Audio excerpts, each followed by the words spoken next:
اس کی خوشی کے لیے ایک غلام کے ساتھ بھی آپ تشریف لے جاتے اور جو ما حضرہ وہ پیش کر دیتا، رسول پاک صلی اللہ علیہ وسلم تناول فرما لیتے تھے۔ تو فرمایا غلام کی دعوت بھی آپ قبول کر لیتے۔ اور بعض موقعوں پر رسول پاک صلی اللہ علیہ وسلم نے دراز گوش، جسے ہم اپنے محاورات میں گدھا کہتے ہیں، تو آپ کے پاس کوئی اور سواری نہیں تھی تو آپ نے دراز گوش کے اوپر خود بھی سواری فرمائی اور پیچھے بھی ایک صحابی کو سوار کیا، ضرورت تھی آپ اسی کے اوپر بیٹھ کر چلے گئے۔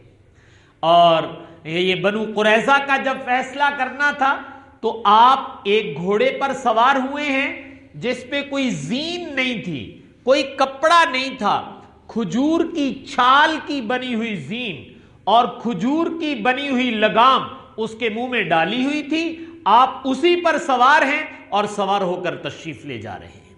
تو اس تواضع اور عاجزی کے ساتھ رسول پاک صلی اللہ علیہ وسلم نے زندگی گزاری ہے کہ سارے کمالات کے باوجود جس کو ہم پھوں پھاں کہتے ہیں اس کا دور دور کوئی شائبہ بھی نہیں تھا۔ ایسی مسکنت اور عاجزی کے ساتھ آپ زندگی گزار رہے ہیں۔ اپنے گھر میں تشریف لاتے ہیں تو ازواج مطہرات بتاتی ہیں کہ جو گھر کے خاص کام کاج ہوتے ہیں جو خواتین ہی سر انجام دیتی ہیں، تو رسول پاک صلی اللہ علیہ وسلم بعض مواقع پر اپنی ازواج مطہرات کے ساتھ ان گھر کے کاموں میں شریک ہو جاتے ہیں کہ چلو یہ میں بھی آپ کے ساتھ کروا دیتا ہوں۔ اپنی بکریوں کو باندھنا، ان کا دودھ نکالنا، یہ تو رسول پاک صلی اللہ علیہ وسلم کا عام معمول تھا۔ اپنی جوتی ٹوٹ گئی اس کو درست کر لینا، یہ رسول پاک صلی اللہ علیہ وسلم کی عادات میں سے تھا۔ تو میں نے کہا اپنی زندگی بے تکلف گزاری ہے اور امت کو یہ بتایا ہے کہ تمہارے مزاج میں تواضع ہونی چاہیے۔ یہ جو دماغ میں غبارہ بھرا رہتا ہے بھائیو، یہ ٹھیک نہیں ہے۔ وہ کسی چیز کا بھی غبار ہو وہ انسان کے لیے ہلاکت کا باعث ہے، اور طبیعت میں تواضع، مسکنت، عاجزی کا ہونا یہ دلوں کے ملاپ کا ذریعہ ہے۔ انسانی ماحول وہ آپس میں جڑ جائے اور آپس میں خندہ پیشانی سے رہے تو یہ تبھی رہا جا سکتا ہے جب ہر آدمی دوسرے کے ساتھ تواضع کے ساتھ پیش آئے گا۔ اگر وہ تکبر کے ساتھ پیش آئے گا تو یاد رکھنا کبھی بھی قلوب آپس میں نہیں مل سکتے۔ دلوں کے ملنے کے لیے تواضع بہت ضروری ہے۔ اللہ تعالی ہمارے بزرگوں پر کروڑوں رحمتیں فرمائے۔ آپ لوگوں نے ایک نام سن رکھا ہے شیخ سعدی رحمت اللہ علیہ، بہت بڑے دانا گزرے ہیں اور بہت عجیب و غریب کلام کہا ہے جو آج بھی یورپ کی یونیورسٹیوں میں ٹرانسلیٹ کر کے پڑھایا جاتا ہے کہ واقعی شیخ سعدی نے کمال درجے کی باتیں کہی ہیں۔ تو آ چکے ہمارے ہاں تو نصاب سے ہی اس کو ختم کیا گیا ہے جبکہ وہ پڑھنے کے لائق ہیں۔ تو ایک نصیحت ان کی نصائح میں سے وہ یہ بھی ہے کہ یہ آپ دیکھتے ہیں کہ جب کسی درخت کو پھل لگ جاتا ہے تو جن شاخوں پر پھل زیادہ لگ جاتا ہے تو وہ جھک کر نیچے کو آ جاتی،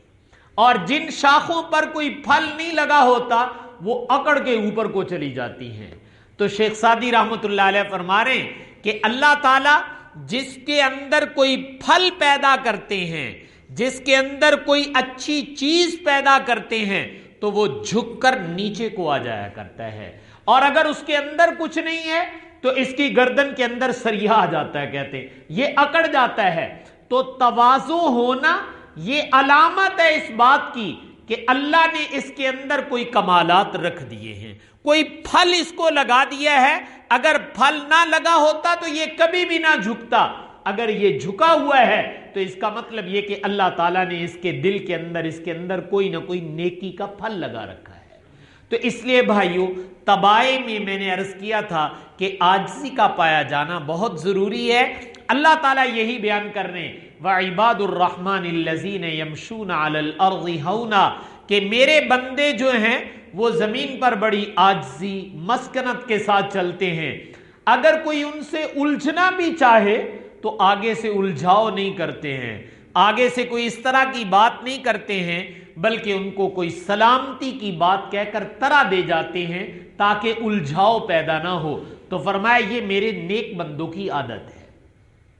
صحابہ کرام کے قربان جائیں، انہوں نے رسول پاک صلی اللہ علیہ وسلم سے یہ سیکھا تھا۔ حضرت ابو بکر صدیق رضی اللہ تعالیٰ عنہ خلیفہ بننے سے پہلے عادت مبارکہ یہ تھی کہ آپ دیکھا کرتے تھے اگر کوئی بچے اپنی بکری کا دودھ نکالنا چاہتے ہیں اور دودھ نکالنے والا کوئی نہیں ہے تو خود تشریف لے جاتے اور کہتے لاؤ برتن میں تمہیں دودھ نکال دیتا ہوں، تو دودھ نکال کے ان کو دے دیتے۔ جب آپ خلیفہ بنے سرور کونین صلی اللہ علیہ وسلم کے پردہ فرمانے کے بعد، تو آپ خلیفہ بن کے جا رہے ہیں اور وہ بچیاں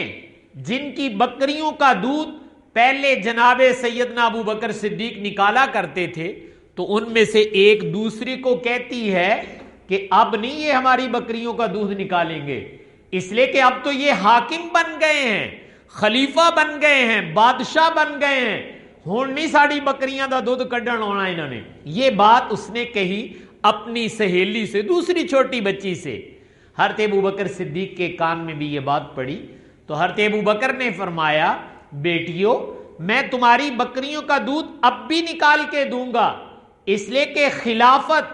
بادشاہت میرے اچھے اخلاق میں رکاوٹ نہیں بن سکتی۔ جو میں اچھے کام پہلے کرتا تھا بادشاہ بننے کے بعد بھی وہ میں اچھے کام کروں گا۔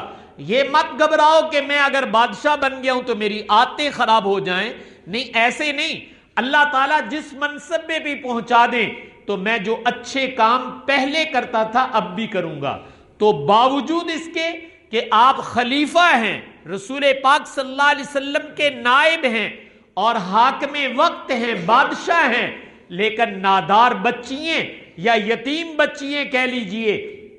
کہ جن کا دودھ دھونے والا کوئی نہیں ہے، تو حضرت ابو بکر صدیق رضی اللہ تعالیٰ عنہ تشریف لے جاتے ہیں اور جا کر ان کی بکریوں کا دودھ نکال کے ان کے حوالے کرتے ہیں۔ تو یہ میں بتا رہا ہوں کہ طبیعت میں سادگی کہہ لیں اور اس کو تواضع کہہ لیں، اس کو مسکنت کہہ لیں،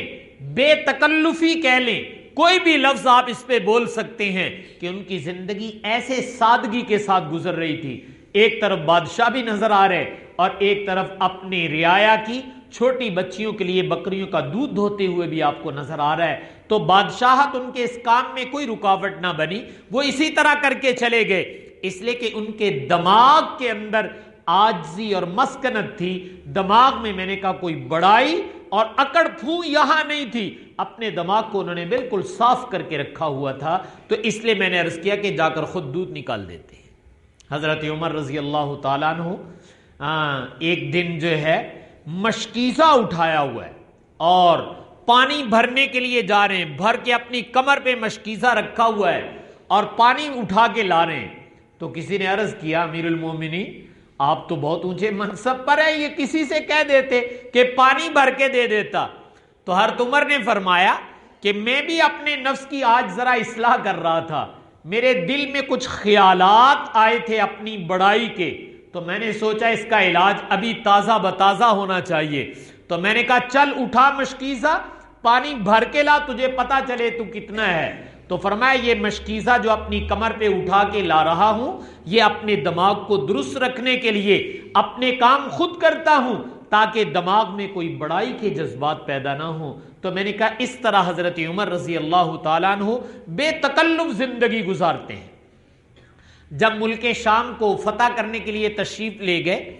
تو وہاں راستے میں کوئی ندی آ گئی، پانی کی نہر، ندی۔ تو حضرت عمر رضی اللہ عنہ جب وہاں پہنچے تو آپ نے جوتا اتار کے ہاتھ میں پکڑا اور اپنے پائچے وائچے اوپر کیے اور اوپر کر کے اپنی اونٹنی کی نکیل پکڑی ہوئی ہے اور پانی کے اندر سے گھس گئے اور گھس کے دوسری طرف پار ہو گئے، کپڑے بھی بھیگ گئے ہیں، جوتا ہاتھ میں پکڑا ہوا ہے اور پانی کی ندی سے گزر رہے ہیں۔ تو آگے حضرت ابو عبیدہ بن الجراح رضی اللہ تعالیٰ عنہ، اللہ نے ان کو بہت اونچا مقام عطا فرمایا تھا، وہ کھڑے تھے۔ چونکہ یہ فتح کا موسم چل رہا تھا تو حضرت ابو عبیدہ نے کہا امیر المومنین یہ آپ نے کیا کام کیا ہے کہ آپ پانی میں گھس گئے، جوتا اتار کے پکڑ لیا، پائچے اوپر چڑھا لیے۔ یہاں کے لوگ تو آپ کے بارے میں یہ تصور نہیں کرتے، آپ تو حاکم وقت ہیں اور آپ ملک شام کو فتح کرنے کے لیے آئے ہیں، تو یہ آپ نے کیا کام کیا ہے؟ یعنی آپ کو سواری پر بیٹھنا چاہیے تھا، یا ہم آپ کے لیے کوئی انتظام کرتے، شاہانہ طریقے سے آپ کو ساتھ لاتے۔ تو حضرت عمر نے یوں انگلی کر کے حضرت ابو عبیدہ کے سینے میں ماری، کہا ابو عبیدہ کوئی اور کہتا تو شاید مجھے شکوہ نہ ہوتا، لیکن تیرے سے مجھے بڑا شکوہ ہے، اس لیے کہ تیرا مقام بہت